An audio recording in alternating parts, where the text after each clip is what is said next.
Hey guys, I recently attended Wicked Comic Con in downtown Boston, and in this video, I'm going to share with you the comics and other goodies I got at this convention. Coming right up.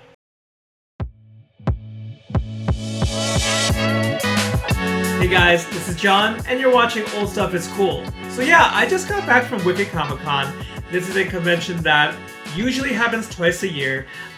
Spring 2026 is the one that just passed.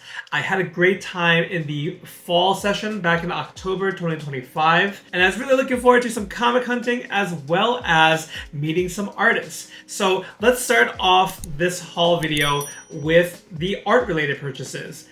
First one is from artist Ryan Santos. This is his business card right here for a comic that's coming out, I think, very soon. I believe he told me August 2025, called Dirty Living. It's like a noir detective story. I had a wonderful time chatting it up with him. I was familiar with his art as he did the poster for the old school Comic Con that I went to back in April, where he drew Darkhawk. In my semi-sick state last time, I totally forgot to go get him to sign what was a limited edition print. In general, when he does these 11x17s, they are numbered, whether they're 200, 300. Once it's gone, unless he reprints it with some modifications, basically creating a new piece. However, he had some smaller versions for, I think it's like 3 prints for $12. So it's not 11x17, but it's something a little bit bigger than a postcard. Here is that Moon Knight piece. Great moody dark piece, kind of blood red. I just love how when you first look at this piece, it looks like Moon Knight perched on this rock, but upon closer inspection, the way his cape drapes over it is actually the face / skull of Khonshu, the god of the moon. So great Moon Knight piece there. I had a hard time choosing 2 other pieces since I want to get the 3 for $12 deal. So I picked up Daredevil and Elektra here. And I've just been collecting a lot of Daredevil and Moon Knight actually this past year. Some great colors, great dynamic, kind of cartoony style. And then this one, although I love Moon Knight, this might be my favorite of the 3. And my wife also said the same when I showed her. Great piece here featuring Venom. Love how the symbiote is rendered and how that goopy, gooey look. And in addition to these Marvel heroes, who I all love, he also has some great Teenage Mutant Ninja Turtle pieces. That was kind of the other one I was considering. Maybe in the future I'll get one because he draws some mean turtles. But that might be something I pick up from him in the future. So that was my first art pickup. The second one was a comic artist that I knew and came across when I first started reading comics in the 90s. In the X titles. That is Mr. Larry Stroman, who I know mostly from X Factor. Also know his Image, published title Tribe, but I had to have him sign my copy of X Factor 71. This is one that I've talked about in previous videos. I didn't quite appreciate the abstract, kind of exaggerated style in the past, but upon rereading it, a little older, a little wiser, really dig his work. This is a newsstand copy, no less, and he signed it right here in black. But that's not all. In addition to this signature, I mentioned Mr. Stroman back when I did a video on the Clam City Comic Con, and I think that was probably like February of 2025. And that's one where Noah from Broke Boy Comics and Mike from Lunch Money Comics, I think both separately featured original art that they got from him. And I was like, oh man, I really should have gotten. I mean, I'm not about to dive into original art, but at the same time, Larry had multiple pieces that range from $80 to $100.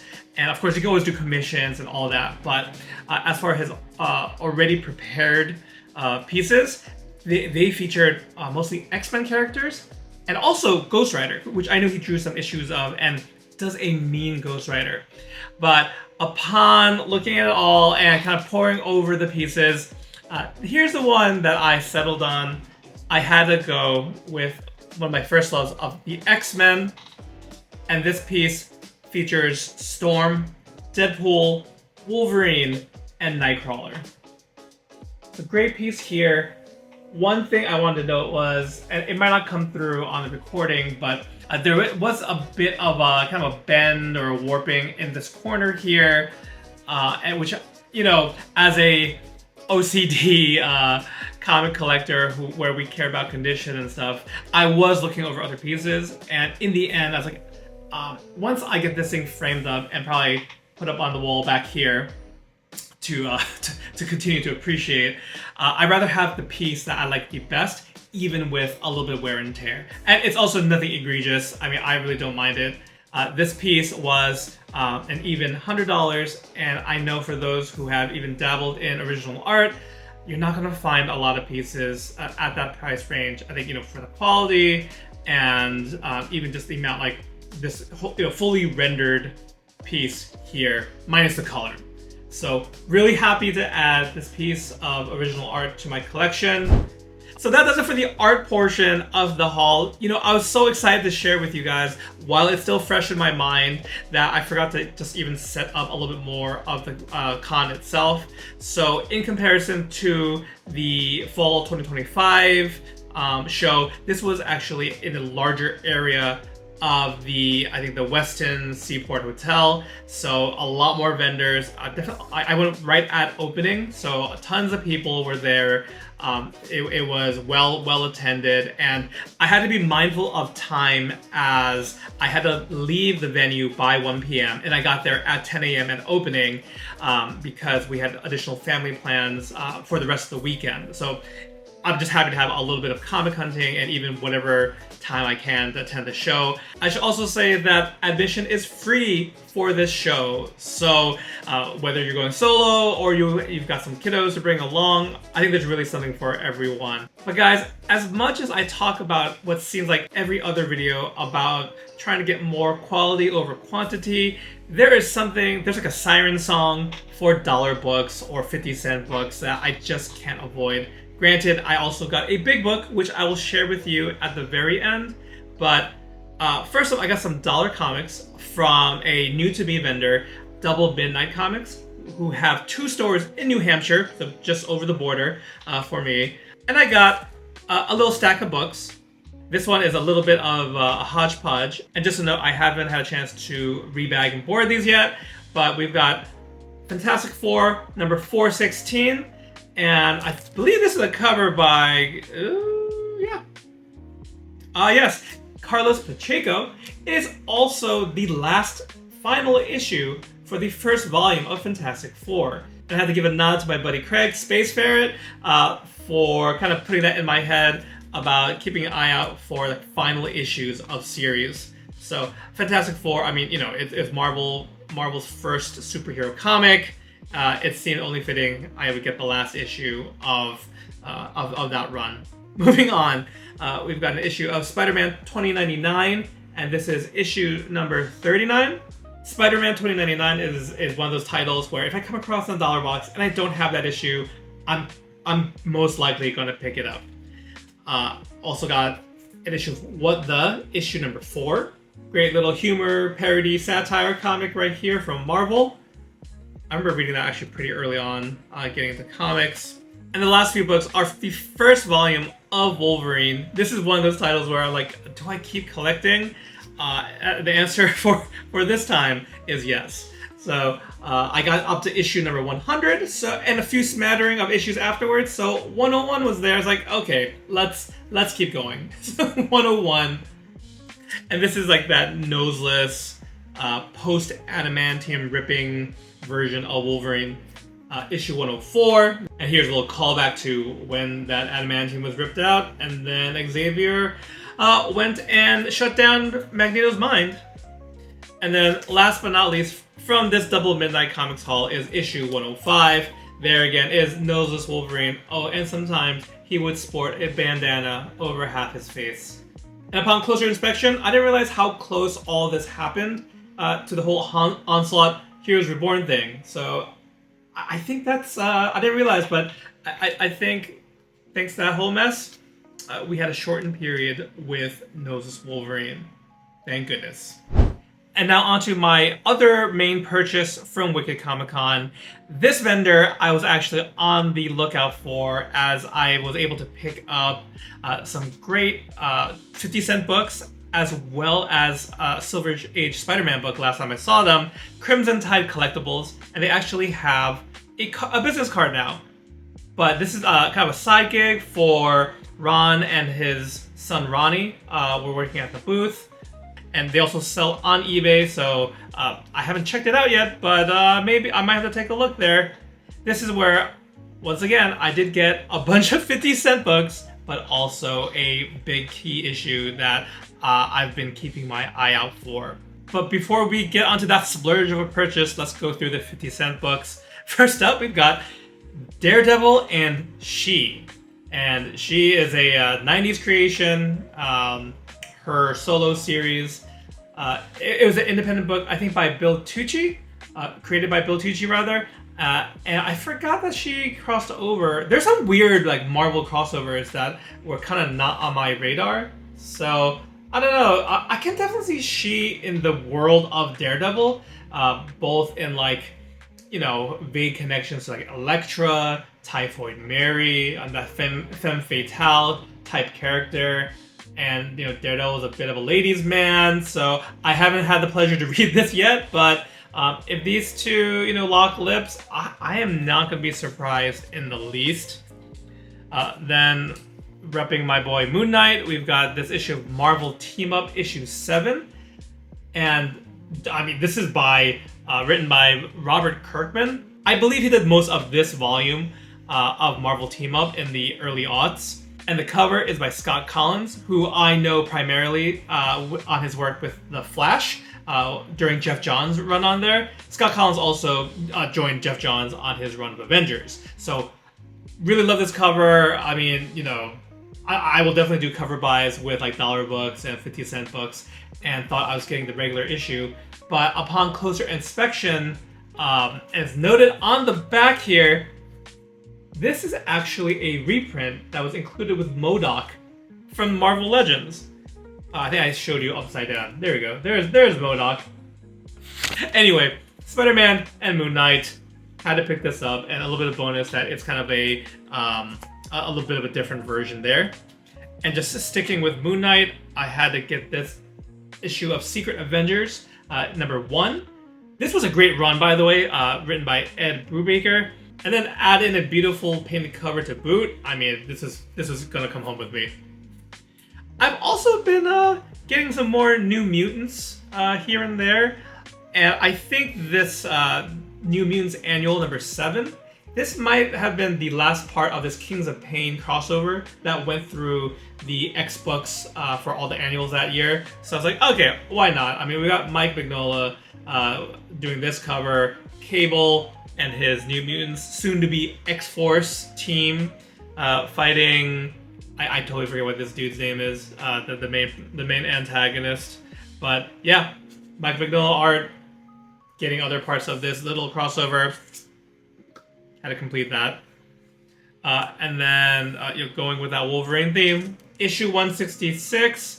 But hey, I saw it in the 50-cent bins. I had to rescue it and have it join my other issues of Wolverine.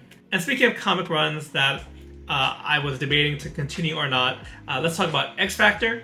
Specifically, the X Factor that featured the original 5 X-Men.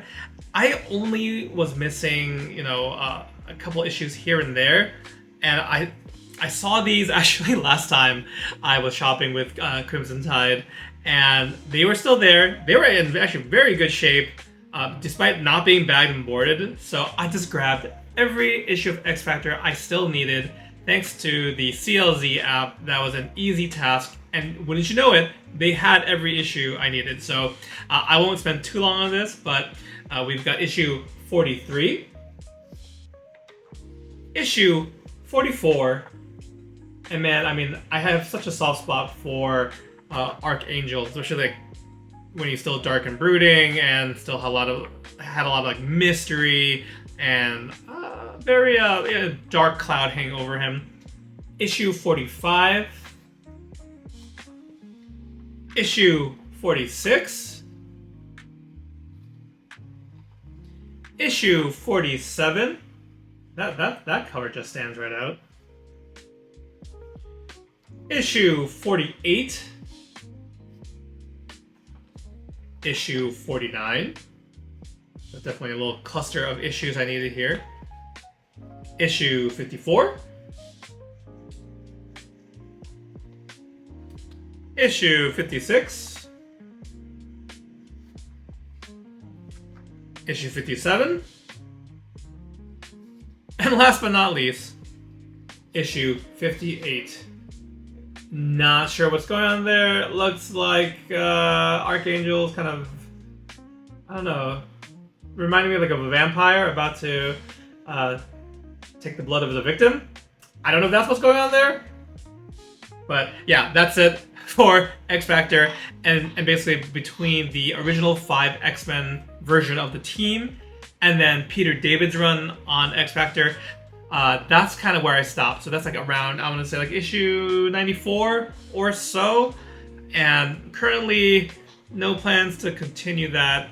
But just like with Wolverine, you never know in the future. There were definitely other issues from that run that I could have dipped my toes into, but while I, want to keep the collecting fun and easy breezy and flexible, I am also trying very hard to set limits not to become a crazy comic hoarder. But, we'll see. We'll see in the long run. Anyway, last but not least is the big purchase from this show. This book, it's a Daredevil book. It's a key issue. It features the first appearance of one of his big antagonists, especially for those of you who are watching the Disney Plus show. We're talking about Daredevil, issue 131, featuring the first appearance of Bullseye. So, yeah, that's a big book. Condition-wise, Ron put it at a 6.5. He was more than willing, to take out, go through this book with me. I was doing a little research that there's like this small, one of those Marvel collector stamps that kids cut out of their books. So we were able to confirm it was in here. Check the back cover. He was good enough to offer this book at $225 instead of $300. And then along with the rest of my 50-cent books, I got everything all together for a total of $230. I still find it really funny. I can bring some quality books into this collection, yet I cannot avoid those, the run filler, the thrill of the hunt through the dollar bins. I don't know. It's what brings me joy, and I'm still learning that about myself, what I like about collecting. It's great to have a big book, and there's a little bit of like that pain about like spending that much on a single book versus like completing a run, trying a new book, and then chasing after it. I guess I love both experiences, but I'd love to hear from you about that in your comic collecting journey. Are you one to just kind of keep a nice tight collection and just get certain key books or certain type of books, or do you cast a wide net and you're into all sorts of things? Whatever the case might be, if there's another option I didn't think of, let me know down in the comments below. But that's gonna do it for this video. Thank you guys so much for tuning in. I really appreciate you viewing this video, and if you could do me a huge favor, if you enjoyed it, hit that thumbs up.